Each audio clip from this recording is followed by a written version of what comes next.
Alright, welcome back to episode, whatever it is, 28? Is this 28? It should be 28. I did not check. Of What is Civilization started over. So, in the last episode then, we had, oh my god, I need to remember what we did. We had a war over here in China, which was pretty cool. The yellow Shanghai country is now gone. They do not exist anymore. We also saw, I am bad at these recaps. Go watch the other video. I don't really remember. Oh, the Danes discovered Greenland. That's fun. Speaking of Greenland, we're not going to go there. We're going to go other places in Western Europe because, as you probably saw on the thumbnail, yeah, Western Europe's going to be kind of important in this episode. I don't think the provinces today. I don't think I updated those. No, I didn't. That was good. Good job. Because yeah, as it's just kind of exposed, Spain. We will see the Spanish. They've got a lot of opportunities. They can attack a lot of countries. This is, once again, of course, a voiceover because every episode isn't complete without the audio failing. But yeah, Spain, as I hinted at by picking their color, is going to be going across the ocean. So the Spanish, they're influenced by the Danish discovery of various islands in the Pacific, Atlantic Ocean. And because of that, they're going to arrive at the Azores, which, I mean, it's some islands, I guess. The Danes found Jan Mayen, and the Spanish have not given up on finding bigger bits of territory. So they continue with that dream. They go to the Azores, set up a base there, but finally, they move kind of southwest-ish, and they will arrive towards the Caribbean. So this is pretty big. And finally, the Spanish make their first landing over here on Puerto Rico, and yeah, that's going to be pretty big for the Spanish. They also take over one of the Virgin Islands. I don't know all of them, but I don't know which one I just colored in. Is that the British or the American one? I don't know. So they've got that, and it's going to really help their economy a lot, because something to remember is that in 1770, that sort of time, Jamaica made the same amount of money as all the 13 colonies. So yeah, Spain's going to get pretty rich off of Puerto Rico. The Danes are going to be influenced by the Spanish expansion across the Atlantic Ocean, and they're going to set up their own colony over here in Greenland, finally. Not going to bring them as much as Puerto Rico will bring the Spanish, but, it's land. It looks nice on a map. Good for Denmark, you know? Anyway, so we have a pretty big empire thing, and there's going to be a few more Western European countries who join in later episodes. Not today's episode, but don't worry, there will be more countries who join this race. So that's pretty exciting. Anyway, are we going to go somewhere else, or are we just going to look at the ocean, I guess? We actually need to head over to Central Europe, apparently. Not Central Europe, but Western Europe, because you know that small yellowish country right there? Yeah, nobody likes them, apparently. And unfortunately, all of their neighbors, except for that bluish country down there, the sort of Eastern France country, yeah, all of them are going to be attacking this yellow country. So it's the North Pink one, the East Salmon one, the Southern Lilac one, and the Green French country. I mean, they're all French countries, really. But yeah, they will partition up this country. So France is going to take the first bit of territory, and they take two major cities, which is a massive load of stuff. This country is not a rich country; it's one of the poorest countries in the world. However, I mean, it's near the Swiss ones, and the Swiss ones are really not strong. But France takes their major city and the capital city. So yeah, this country would not be able to survive without that very well. And France's economy has grown significantly, I guess, but these aren't really the richest provinces of their nation. The southern country takes three eastern provinces, including a major city, and the pinkish country takes just three more provinces. And then we had the lilac country getting the worst deal, taking just two random uncitied provinces. I mean, the pink team got three, but three provinces is better than two provinces, even though they had no city. So there we go. The French border looks really weird. I do not know how I feel about that. It's not great, but it's all right, I suppose. So, where do we go to next? Let's see. We're moving eastwards anyway.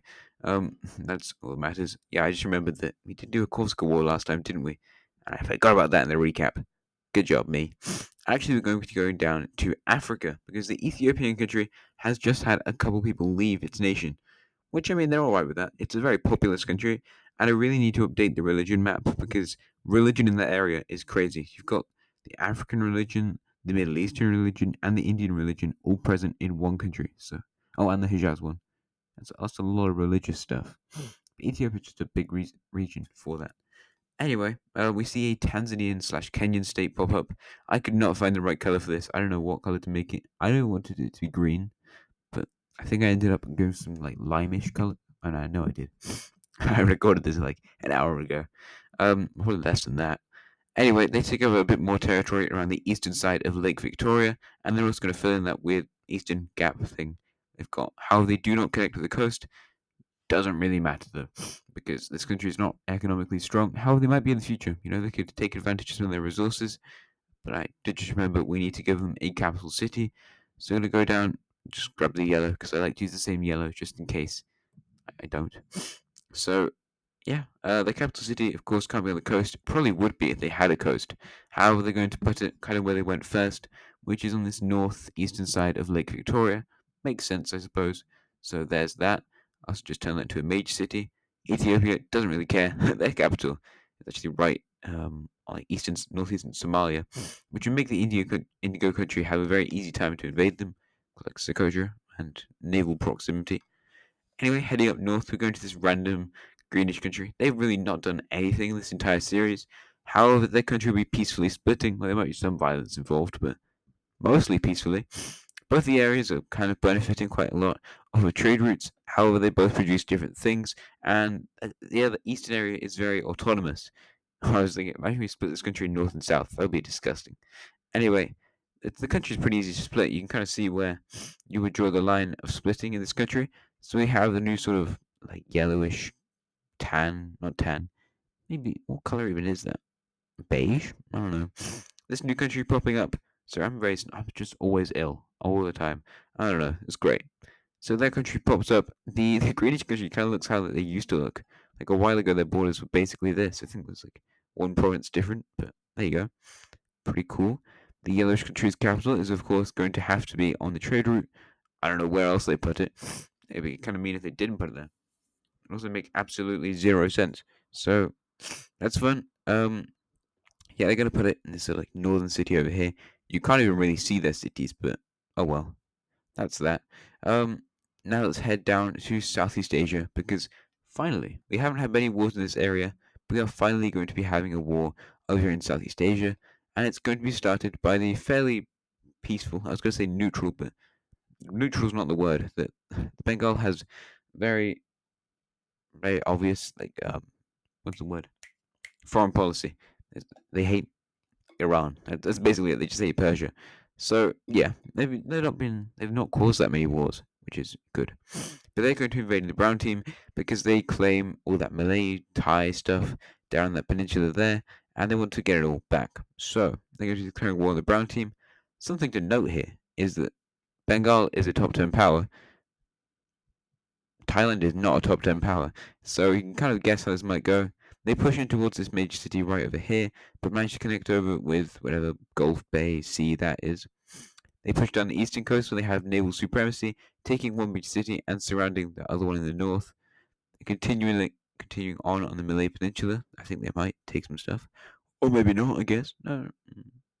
Now they take over that city and close in on the capital city of the Brown Country, which causes a fault in their front lines. However, the Brown Country will send military people across that sea over to defend their Malay territories, but Bengal can attack them in two directions, and the Brown team isn't really prepared enough to fight a kind of two-front war against a country who's a lot stronger than them. They managed to hold the line, kind of, how their entire western coast falls, so that's not good. You don't want that to happen. And finally, we see another country join the war, and it's going to be this pinkish country. So I don't think they've ever been to war with the brown team. They might have been. I'm bad at remembering this stuff. I don't think they were though. So they're going to invade into the north, take one city, and basically the brown team just falls apart here. Their capital's taken, and Bengal will have an easy time pushing through until eventually they take that other city down there in the south, and that effectively just ends the war. The pink team pulls a maneuver like that, just taking a little rainforest where people are actually rebelling, but oh well, we can have that rainforest, I guess. Sorry, I'm so snotty. I do not like it. Anyway, Bengal will take quite a few provinces. They take the entire Malay Peninsula bit, and also a major city or two. The southern area is actually not that developed, mainly because I did not update the major city maps, but oh well. And the pig team kind of always see where they're going to go. They could take that, like, I don't know what shape that even is, squirrel-looking province. How they don't. They take one major city and a load of rainforest, but coastline's nice if they want to trade. They already had quite a lot of coastline anyway. So the borders of Southeast Asia have changed, which does not happen very much. But there you go. Yeah, cool things in today's episode. Sorry, I am so snotty. It's not good.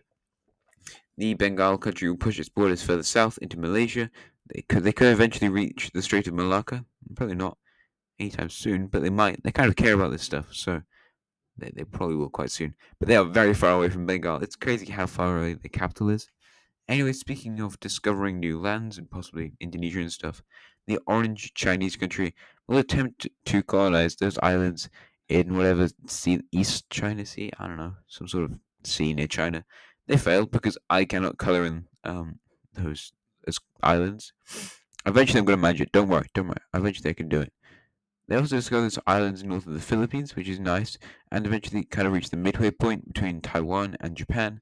The Koreans will encourage the Japanese, who are pretty autonomous at this point, to colonize some more islands, and I'm just going to color in some islands that apparently I just haven't colored in yet, even though I should have. So there's that. The Korean Empire, though, is massive. That country is pretty strong. Anyway, there's that. At this point, I thought I'd ended the video. I thought I'd done everything I needed to do. Nah, nah, there's still other. Oh wait, no, I didn't. We got some expansion to do. The red sort of Russian country is going to be expanding. What do you mean, sort of Russian? They're Russian. I just don't know what province that is. What area of Russia even is that? They expand eastwards or northeastwards and make their borders look weird, kind of like a car. I don't know. I need help. The Finnish country will also take some land around the White Sea. Does absolutely nothing for their economy, but oh well.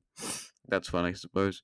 And yeah, here's where I thought I'd ended the video, but I hadn't, because there was another event that needed to happen, and I completely forgot about it until the very, very end. So yeah, it's all the stuff like have a nice rest of your day, goodbye, blah, blah, blah.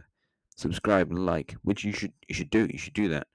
Um, I don't know what I was yapping about there then, but then I remember something. I'm looking at Denmark. I'm thinking Denmark's a pretty big empire. Yeah, Denmark also needs to do other things, mate. So let's do an event that I kind of intended for Denmark to do a while ago, but they just apparently just never did. So that's fun. And they're going to be invading a country they've invaded before, and it's this random greyish country. So what they do is they invade that. Easy to take over. There's nothing going on there. However, it's not that simple, because the English country in the south will not take that many provinces. It doesn't fight the Danes. It just takes over territory as well. And the Scottish country will, I don't know what is doing the borders here, but all three of those countries attack the greyish country. They do not attack Denmark, because that'd be stupid. They get defeated pretty easily. So yeah, there's that. The bluish country, blue English country will take that province, which makes the borders look horrible. And the Scottish country will be allowed to take the capital province, which is nice to the Danes. However, there's not really anything economically viable going on in that capital. So the Danes are kind of alright with it. And yeah, they take over Eastern Territory and also the Isle of Man. So Denmark now has a pretty big English colony that stretches from the North Sea to the Celtic Sea. So that's nice. And here is where I'm actually going to be ending the video. So if you like the video, please like, subscribe, comment other things you want to add into the video.